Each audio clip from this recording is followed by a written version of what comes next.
สบายดีทุกคนทักทายสบายดีเพื่อนๆที่เขามาติดตามชมคลิปนี้ของเราอีกแล้วพี่น้องวันนี้เป็นมืองานเลยทุกคนซีโนคาร์ดิโวมิวสิกนะพี่น้องนะวันนี้เดี๋ยวเราจะไปเบิ่งร้านเราก่อนนะพี่น้องแต่ว่านักห้องนี่มืออื่นเนาะแม่นบ่หรือมือแรงก็มีบ่นี่มื้อแรกนี่มื้อแรกนี่ได้ยินว่าที่นี่ที่ดาลาวสาวเซโนน้องที่ดาลาวเด้จังบ่นางห้องลาวแม่นบ่นางห้องลาวที่เป็นห้องเพลงอยู่ไทยห้องลาวห้องเราไปหาเงินอยู่ไทยบ่เด็กน้อยเด็กน้อยผู้หญิงชาวเซโนแหละมี FC คอมเมนต์ว่าอันโปรโมทให้ลูกหลานเมืองเซโนเด้อว่าได้โอเคคลิปนี้เนาะสิมาว่าเรื่องน้องธิดาลาวพี่น้องจะได้กับมื้อแรงเขาสิไปเบิ่งด้านลาวเพิ่นขึ้นมื้อแรงได้บ่เนาะ FC บางคนคอมเมนต์ว่าเพิ่นมื้อแรงนี่19นี่ธิดาลาวน้องธิดาลาวสิขึ้นไปที่เดี๋ยวมื้อแรงเขาสิไปเบิ่งบรรยากาศว่าสิไปได้มาแท้บ่เนาะกับน้องยังไข่มุกสิมาวันที่20วันมื้ออื่นส่วนวันที่20สิเป็นยังก็ไม้พิรมพรไม้พิรมพรกับไข่มุกแม่กับไข่มุกมื้อนี้นี่แน่ๆนี่ที่ว่าFC คอมเมนต์น่าจะเป็นน้องธิดาลาวทุกคนน้องธิดาลาวเฮาก็เป็น FC เพิ่นคือกันได้เนาะพี่น้องเห็นคลิปเพิ่นตลอดเห็นเพลงเพิ่นตลอดสำหรับน้องธิดาลาวสาวเซโนคนเมืองอุทุมพรนี่แหละเพลงยังเพลงดังเพิ่นเพลงนะบ่จื้อชื่อเพลงค่ะนะเดี๋ยวมื้อแรงเนี่ยครับพี่น้องเขาสิไปเบิ่งกันลาวส่วนเจดีหน่อยหมู่เฮาเพิ่นว่าสิไปมื้ออื่นที่เช้ามื้ออื่นพี่น้องเฮาสิไปมื้อแรงได้เฮาได้เพราะมันนักรีวิวได้ทุกคนที่ถ่ายคลิปบ่แม่นยังดอกเงินบ่หลายเงินบ่หลายวะ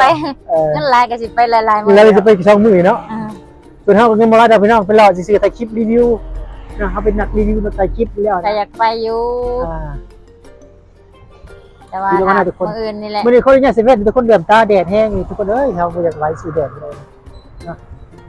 มื้อนี้แดดแห้งอยู่มันเนี่ยเฮาเหลื่อมตาเลยทุกคนเริ่มสายตาสั่นหรือยังสายตาเริ่มสั่นลงทุกปีแล้วเท่าเลยทุกคนเอ้ยเดี๋ยวสิไปเบิ่งให้กำลังใจน้องธิดาลาวได้มาแล้วทุกคนอยู่ที่งานเซโนคาร์ดิโวมิวสิกแรงพี่น้องดังลาวแม่นบ่แม่นห้องเด็กน้อยบ้านเฮานี่แหละห้องเพลงอยู่ฝั่งลาวหากอายุจักปีก็โอ้ตะวันเพลงกำลังดังน่ะบ่จักเพลงหยังเนาะบ่จื้อกำลังเป็นไวรัลไวรัลใน TikTok เด็กน้อยนั่นบ่จื้อชื่อเพลงแต่ว่าก็ยังบ่ทันได้ FC คันทันได้ชื่อคอมเมนต์ให้ฟังได้ไม่ต้องเพลงชื่อเพลงนะแล้วก็เคยฟังอยู่พี่น้องผ่านเนาะทางผ่านๆก็เลาะก็ม่วนอยู่แต่ว่าเฮาบ่จื้อชื่อเพลงก็ม่วนอยู่เสียงดีอยู่ถึงสิเป็น FC ก็บ่จื้อชื่อเพลงน้องก็ได้นะยังบ่ทันได้ว่าฟังอันน่ะปานใดเนาะแม่บ่ได้ค่อยฟังดูปานใดบ่ค่อยฟังดูเดี๋ยวมื้อแลงไปเจอกันอยู่ที่งานเซโนคาร์นิวัลมิวสิกมาลุ้นกันว่าให้สิไปกับไผทุกคนส่วนเจได้หน่อยนี่เพิ่นบ่ได้ไปเพิ่นว่าเพิ่นคาเวียบ่ได้ไปคาเวียบ่ได้บ่มีเงินบ่ดีเอาดีๆเด้อเอาความจริงกันมาลิ้นดูมีเงินนะมีเงินบ่หลายมีอยู่แต่มันบ่แต่บ่หลายเจไหนวะเอานี่ว่าความจริงมันมีอยู่กับอะไรกันบ่เจหน่อยครับไปอยากไปมันต้องได้อดได้ออมไว้ก่อนเพราะว่านั่นแหละคือกันข่อยก็เจหน่อยคือกันแล้วมีอยู่แต่บ่หลายทุกคนเอ้ยอยากไปไว้ก่อนนะรีวิวงานมื้อแรกสิรีวิวง่ายทุกคนเบิ่งคร่าวๆทุกคนเนาะในงานมื้อแรกสำหรับงานเซโนคาร์นิวัลมิวสิกเป็นงานยิ่งใหญ่ส่งท้ายปีทุกคนนั่นยังไงส่งท้ายปีอยู่ที่เมืองเซโนหาลังเจือคำเนี่ยหาไปอย่างหล่อลิ้นกับมีกับบ่แน่เนาะหล่อลิ้นซื่อๆเนาะหล่อลิ้นซื่อๆแล้วไปเบิ่งบางกันสิเข้ากันบางทีก็เบิ่งก่อนหล่อลิ้นซื่อๆเพราะว่าออมแห้งไว้มื้ออื่นนี่เอาเพลงมื้อสุดท้ายเป็นเด่นเป็นดอกมื้อสุดท้ายเพิ่นว่าสารนะแม่ว้าวคำฮู้ไปยังคำฮู้นะพี่น้องมักกะทันลาวแซ่บมักกะทันลาวไปได้มักกะทันลาวมักกะทันลาวแซ่บจกพันชื่อทงจักพัน15,000กิบแต่ประมาณเท่าใด20กว่าบาท20กว่าบาทมักทันนะพี่น้องมักกะทันนะพี่น้องนะทันหน่อยอะไรวะอะไรเกาะมักกะทันพุชาพุชาเป็นภาษาไทยค่ะคนลาวไปซื้อหมักกะทันอยู่ไทยว่าทันหน่อย อะไรคะทันหน่อย อะไรคะ ค่ะ มื้อนี้เรามาทาลินไทยหัวกับเจดีหน่อยคือเก้าหมู่เฮาทุกคนอยู่ดีอ่านกับเพิ่นนั่นแหละพี่น้องเนาะกลับมาแบบเป็นแดดนี่คือมี FC มามี FC มีทีมงานยูทูบเบอร์บ่ แม่น มาแวะหาข่อยบ่ เพิ่นมาซื้อกาแฟซอยแล้วก็มาแวะหาสายลมมาจ่ายน้ำให้เพิ่นกินว่ะ โอ้โอ้โอ้ เพิ่นจ่ายน้ำให้กิน โอ้โอ้ เพิ่นว่าให้อ้ายสายลมในเด้อว่ะ โอ้ฝากเงินจ่ายน้ำไป เพิ่น ทา มาแวะซื้อกาแฟซอย อ๋ออย่างน้อยก็มี FC เจดีหน่อยมาแวะได้บ่ต้องจื้อห้านเจดีหน่อยเซ่บ่ เพิ่นว่าเคยมาถ่ายคลิปน้ำเอื้อยแล้วเพิ่นมาเทื่อเดียวนึงดอกค่ะเพิ่นก็จื้อดี เพิ่นจื้อดีเนาะ ผู้เพิ่นใส่ใจเนาะเพิ่นก็จื้อดีได้ นั่นน่ะเพิ่นใส่ใจเด้เพิ่นก็จื้อบ าง ห้าน คน เจดีหน่อย บางคนก็เห็นหน้ากันก็ยังบ่อยากยิ้มใส่กันก็มี แม่น บ่จื้อกันซ้ำ บางคนบ่กล้าช่วง บางคนมาเท่าไรเถื่อกันยังบ่จื้อกันพี่น้องงงคือกันเลยดีนะ แต่ว่าผู้นี้จื้อใส่นะ อ่ะบางคนไปทักเขาอยู่ในห้านนั่นห้านนี่เขาว่าบ่จื้อแต่ที่ว่าเขามาหลายเถื่ออยู่แล้ว ก็ว่าไผเป็นบ่คือเจ้าเลยบ่ ก็อย่ากลัวก็จนอาบเองแล้วค่อยก็ได้ เซโนคาร์นิวัลไม่ใช่เดี๋ยวจะหน่อยให้สิพาเดี๋ยวเข้าไปเบิ่งแบบคร่าวๆอยู่ที่หันเซโนคาร์นิวัลมิวสิกตอนนี้เพิ่นกำลังจัดเตรียมงานอยู่พี่น้องเนาะเดี๋ยว มื้อนี้แลเพิ่นก็ แม่นเพิ่นสิเริ่ม หลายอยู่มื้อนี้ก็ แต่ว่ามันจะมี แม่ มีหยังแหน่เดี๋ยวแมลงให้จะหน่อยสิพาไปเบิ่ง มื้อแรงต้องไป ในคลิปนี้นะครับ ใช่ ไปเบิ่งในคลิปนี้ก่อนแล้วแมลงเบิ่งอีกบัดหนึงนะทุกคนเนาะเดี๋ยวไปเบิ่งนำกัน ทุกคนบรรยากาศคร่าวๆเพิ่นกำลังจัดงานเตรียมงานอยู่ทุกคน ตอนนี้เฮาอยู่ที่งานนะทุกคนอยู่ที่งานเซโนคาร์นิวัลมิวสิกนะครับพี่น้องเดี๋ยวจะพาทุกคนขี่รถไปเบิ่งข้างในว่าเป็นจังไดตอนนี้เป็นเตรียมงานเอาใช่แล้วใช่แล้วคอนเสิร์ตกันทุกคนรีวิวกันขี่รถรีวิววันนี้ว้าวกำลังกลางเวทีอยู่ตอนนี้ทุกคนเดี๋ยวมาเบิ่งกันนี่ทุกคนเวทีกำลังกำลังกลางเดี๋ยวจะไปถามก่อนนี่ก็มีโต๊ะ VIP เลยทุกคนเนาะเรามาถามแทนนี้ว่าจะติดต่อมาได้บ่สำหรับคำถามในวันนี้ทุกคนโอ้เบียร์กันเต็มเลยทุกคนรีวิวงาน มาก่อนว้าวนี่มาแล้วตอนนี้สบายดีโดยเมื่อนี้เฮามาหาถามเลยไปน้องลงงานก่อนตอนนี้เพิ่นกำลังสิจัดงานเนาะแม่นบ่ แม่ งานนี้ก็งานมี อันนี้ต้องลงบุคคลหนาเลยเพราะว่า โอ้รายละเอียดบ่ บุคคลรายละเอียด รายละเอียดเพราะว่ามีคน FC อยากถามว่าเรื่องจองตัว VIP อะนะเพิ่นว่าใด ตัวเนี้ยคือเนี่ยมันคือมีต้น2 ล้านกี โอ้ แล้วก็คือมีปิ้งไก่คือว่าปิ้งไก่เซโนปิ้งไก่แซ่บเซโนอีก1 โต โอ้เป็นแทนเนาะ ที่ว่าแบบมันเป็นเดี๋ยวก็เอาขึ้นมาเซโนเนาะปิ้งไก่แซ่บเซโน เจ้า คือกับของ เจ้า เมืองพระเจ้า โอ้ก็อนุญาตถามเพิ่นจะมีทุกคนขออนุญาตเพิ่นเจ้าบ่แม่นบ่แม่นบ่ขออนุญาตถามนี่จำไม่อันนี้ได้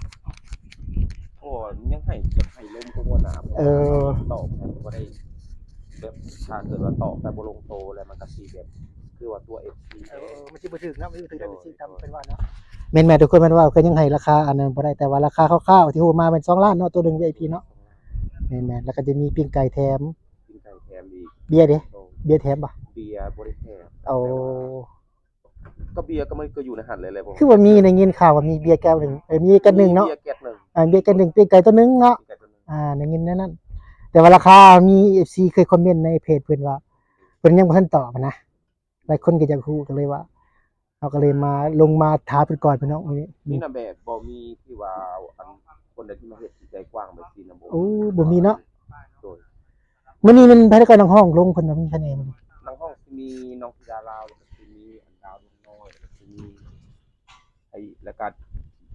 ในวงของอันเสียงสวรรค์นี่แหละ โอ้ รายการมีขน้อยเองนี่ก็กับกระห้องเพลงกัน ในห้องเขาเจ้ากันในห้องซื่อๆแล้วก็ ชื่อลำพลไสยสาร โอ้ มาจากอันดงน้อย โอ้น้องๆอยู่บ้านนี่เฮานี่ โดย พ่อนี่บ่ เมืองอุทุพรนี่แหละ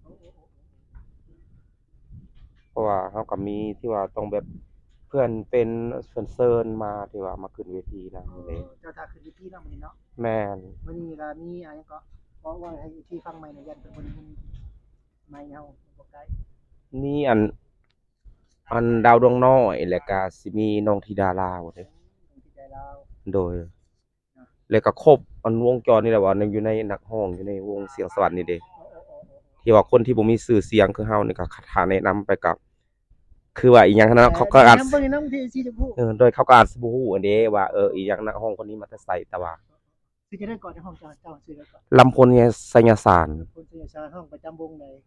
ยังบ่ทันประจำอยู่วงใดเลยเพราะว่า อันนี้แบบเริ่มแต่ศูนย์ขึ้นมาหาหนึ่งหั้นนะแบบแจ้งเกิดก็คือสาวสนพักอกหักนั่นแหละที่ว่าเพลงเฮา ออก YouTube เลยบ่ แม่น สาวชนพักอกหักเนาะ โดยห้องเองแต่งเองแล้วเป็นเวอร์ชันตัวเองเนื้อหากับตัวเองเบิด อัดจะใช้ของอัด อ่านนำอาจารย์จาใส่ปัญญา แต่ว่า จันข่อยแล้วจันจาข่อยก็ฮู้จักแล้วได้ตะกี้เฮียนำเรา ที่เป็นเพลงสาวสนพักอกหักคือแจ้งเกิดแล้วก็บ่าวดงน้อยบ่ลืมตัวก็สิขึ้นในเวทีเสียงสวรรค์ในวันนี้แหละ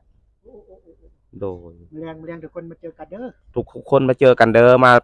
ให้แรงเสียแรงใจน้องสาวลำพลเด้อ โดย มื้อแรงเจอกันทุกคน โดย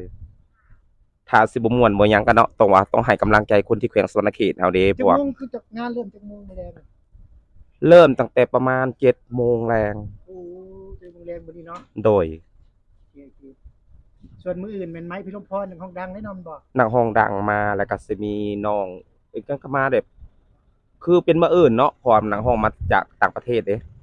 เป็นมื้ออื่นเป็นวันที่20เลย แต่มื้อนี้พอนักร้องในประเทศเฮาก่อนมื้อนี้นะแต่ว่าอุ่นเครื่องก็คือสิแบบว่าอลังการคือกัน อลังการแต่ละคนก็ต่างมีความมั่นใจแต่ละคนเด้เพราะว่าอิหยังหั้นนะโดย โอเคมื้อแรงเจอกันทุกคนนี่บรรยากาศก็กำลังเริ่มเบียร์ก็เต็มพี่น้องนี่เนาะ โดย อันนี้แม่นบ่เจ้าของงานบ่ เจ้าของงานฐานเกษนาแพงสมบัติ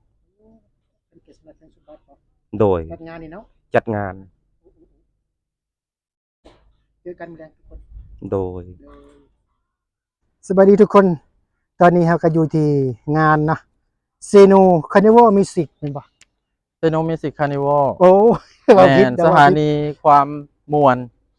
จุดจอดความสุข ว้าว ตอนนี้กำลังกาเกี่ยมความพร้อม โอ้นี่เนาะพี่น้อง กำลัง100% เจ้า เนาะจังใน4 โมงนี่พวกเขาซ้อมใหญ่ซ้อมเวทีซ้อมศิลปิน โอ้ ต่างๆ ตอนนี้แมันทั้งโต๊ะเนาะทั้งเวทีทั้งเครื่องเสียง จ้า ก็ถือว่ามาฮอดสถานที่นี่ว่ามีความพร้อม 80% แล้วตอนนี้นะ โอ้น้องห้องดังแมลงนี่เพิ่นสิมาลงนี่มีไปแน่ การในห้องดังก็คือตัวไฮไลท์ที่ให้กำลังมีกระแสก็คือคนลาวชาวเซโนก็คือธิดาลาว โอ้ เนาะที่จะมาอยู่ในงานของพวกเฮาเมื่อแลงแล้วก็คนท้องถิ่นสวรรณเขตบ้านเฮาก็แม่นดวงดาวน้อยเนาะแล้วก็วงดนตรีของเสียงสวรรค์จัดเต็มพร้อมด้วยดีเจซึ่งมื้อนี้ก็คือสคริปต์หรือเอเจนดาเนาะหรือว่าวาระของงานฮอด1 โมงเนาะซึ่งแฟนคลับของเสียงสวรรค์แฟนคลับของธิดาลาวแฟนคลับของดวงดาวน้อยคือว่ามื้อนี้ก็จัดเต็มแล้วก็ดีเจโอมมี่อยู่ในสถานที่ซึ่งเป็นปีทำอิฐแล้วก็ปีที่เขาเอิ้นว่าลงมาในเมืองเซโนที่เขาเอิ้นว่ามีทั้งนักร้องลาวมีทั้งต่างประเทศก็คือประเทศใกล้เคียงของพวกเฮาก็คือทางประเทศไทยเนาะอันนั้นก็คือไฮไลท์ก็แม่นไม้พิรมพรหั่นแล้วก็ทางเขาเอิ้นว่าหยังก็ไข่มุกลุงรัตหรือว่าไข่มุกThe Voice อันนี้แม่นที่จะมาขึ้นเวทีซึ่งตอนนี้การบริหารจัดการหรือว่าการติดตั้งของพวกเฮานี่ก็กำลังสิเอาป้ายแบรนดิ้งต่างๆผู้ที่สนับสนุนบ่ว่าจะเป็น Unitel บ่ว่าจะเป็นเบียร์ลาวที่ผู้สนับสนุนงานนี้ซึ่งให้เกิดงานนี้ก็มี2เจ้าใหญ่โทรคมที่เป็นอันดับ1ของประเทศลาวแล้วก็มีทั้งเบียร์ลาวที่เป็นบริษัทใหญ่ของเครื่องดื่มที่สนับสนุนในงานครั้งนี้ซึ่งถ้าขาด2เจ้านี้ก็คือบ่สามารถที่จะเกิดงานนี้ขึ้นได้ฉะนั้นปีนี้เป็นปีทำอิฐแล้วก็เป็นปีที่ข้างประวัติศาสตร์สำหรับการที่เอามิวสิกคาร์นิวัลเข้ามาอยู่ในพื้นถิ่นของเซโนของพวกเฮาซึ่งเป็นอย่างข้าพเจ้าจึงบอกว่ามิวสิกเซโนมิวสิกคาร์นิวัลเนื่องจากว่ามันเป็นสถานีของจุดเซ็นเตอร์ระหว่างมาจากใต้ระหว่างมาจากเวียดนามระหว่างมาจากเวียงจันทน์และมาจากมุกดาหารฉะนั้นมันเป็นจุดใจกลางจึงใส่ว่า โนมิวสิกคาร์นิวัลสถานีความสุขเนาะสถานีความมวล จ้า จุดจอดความสุขอันนี้มันคอนเซ็ปต์ของงานพวกเขาปีนี้เป็นปีที่แล้วพวกเขาก็มีความตั้งใจว่าปีต่อๆไปพวกเขาสิเฮ็ดให้มันใหญ่ขึ้นแต่ปีนี้ก็ต้องอาศัยทางฐานแฟนคลับแฟนเพลงหรือว่าผู้ที่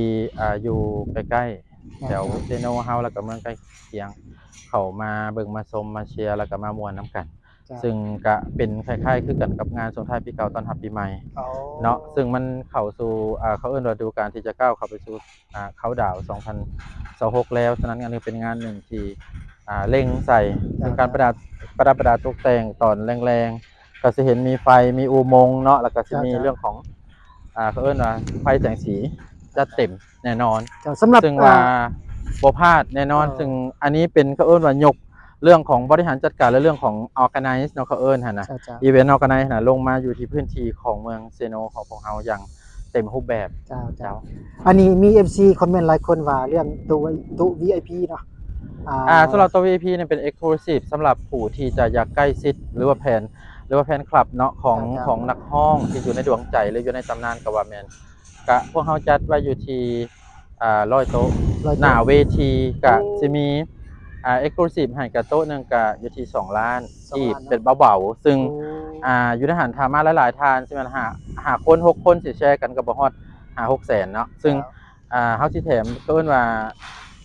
สื่อคอนเสิร์ตก็คือลมหนาวบ่าวไม้ซิมปิ้งไก่แซ่บเซโนซึ่งมันเป็น product หรือผลิตภัณฑ์ที่มีความแบบเอิ้นว่าเป็นเอกลักษณ์ของเซโนฉะนั้นแถมปิ้งไก่ตัวหนึ่งแล้วก็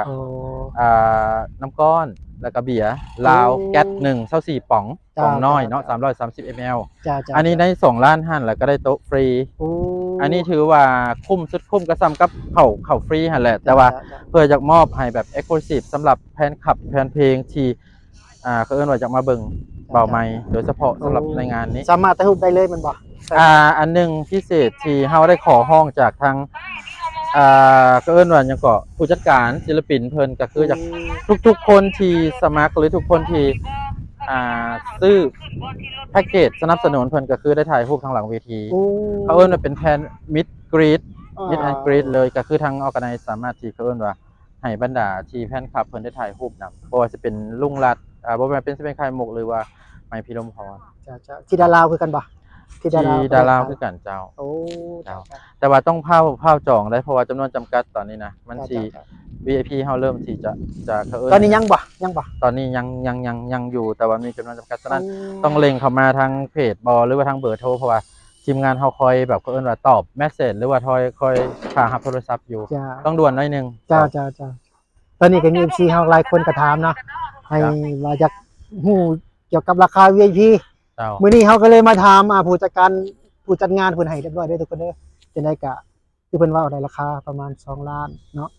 แถมปิ้งไก่แถมเบียร์แก๊สนึงเบียร์ปองน้อยเนาะแล้วก็ราคาประมาณนี้ทุกคนว้าว